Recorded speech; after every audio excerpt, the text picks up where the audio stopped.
আমার নাম আব্দুল মালেক, বাইতুল মুকাররম জাতীয় মসজিদের খতিব এবং দেশের একটি প্রতিষ্ঠান মার্কাজুদ দাওয়া আল ইসলামিয়া ঢাকা, এই প্রতিষ্ঠানের শিক্ষা বিভাগীয় প্রধান।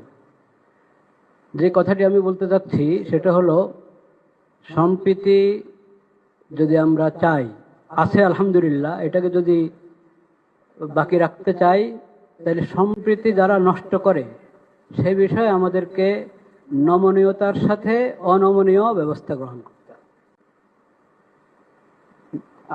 এখন যে সংখ্যালঘুর কথা আমরা বারবার বলছি না, ইসলামের শিক্ষা কি?